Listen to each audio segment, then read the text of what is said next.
Good evening, and thanks for watching News Channel 9 at 5. I'm Kim Chapman. And I'm Latricia Thomas. Big news regarding Cuba today. An American prisoner comes home, and the U.S. in that country moved toward normalizing relations that have been cut off since the 1950s. ABC's Karen Travers has more. It's the dawn of a new era in U.S.-Cuba relations. These 50 years have shown that isolation has not worked. It's time for a new approach. President Obama announced today the U.S. will end what he called an outdated approach to the communist island nation. I'm now taking steps to place the interests of the people of both countries at the heart of our policy. Those steps include reopening an embassy in Havana, high-level visits between the U.S. and Cuban governments, and easing some economic sanctions, including the long-standing ban on importing Cuban cigars. Now, licensed American travelers to Cuba can come back with up to $100 of tobacco. This historic turn of events came after the U.S. and Cuba worked out a humanitarian prisoner release. The imprisonment of American Alan Gross, convicted by Cuba of espionage, had long been considered a major impediment to any renewed relationship between the two nations. But today, Gross was released and is now back home in America. I'm incredibly blessed finally to have the freedom to resume a positive and constructive life. The U.S. released 3 Cuban agents convicted of spying on anti-Castro groups in Miami in exchange for a U.S. intelligence asset who was detained in Cuba for more than 2 decades. Republican Senator Marco Rubio of Florida, a Cuban American, blasted the president's announcement. The Cuban people aren't any more free today than they were yesterday. But President Obama cannot end the long-standing economic embargo on Cuba. That requires congressional approval, which the president says he'll push for. Karen Travers, ABC News, Washington.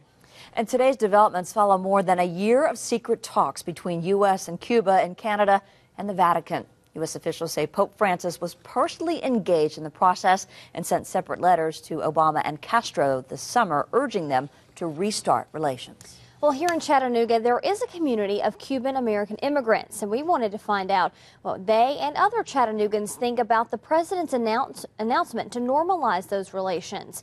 News Channel 9's Betsy Golden joins us with that part of the story. Betsy.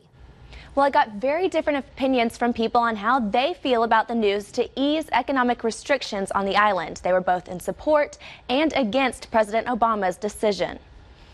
Maria Chavez moved to America with her family when she was 9 years old. They lived in Miami for many years until she came to Chattanooga. Today, she told us President Obama is making a big mistake. It's sad to see that that the president is even considering doing any type of relationship with Cuba, because there hasn't been any change in the government. It's still the same family basically running that country, and it's been lie after lie. It's been more than 50 years since the United States imposed the embargo on Cuba. In today's announcement, the president said one reason he proposes this change is to help Cuban people. It's only going to benefit the government. It's not going to benefit the people. So that's why I feel so strongly. Human rights do not exist in Cuba. Across town, Kevin Bowling is selling cigars at the Cigar Man. Of course, none of them are Cuban. That's illegal under the embargo. But now, American travelers to Cuba will be able to return with $400 in Cuban goods, including tobacco products worth less than $100.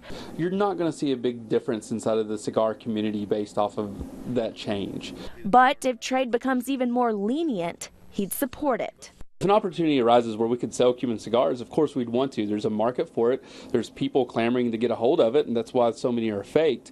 And it's also going to open up trade relations with people who really desperately need trade right now. They're 90 miles off the coast of Florida, and they're living in impoverished conditions. And if we can open up trade and start helping people out, absolutely, I would be all for it. And join the conversation on Facebook, and you will see some of your reactions coming up at 5:30.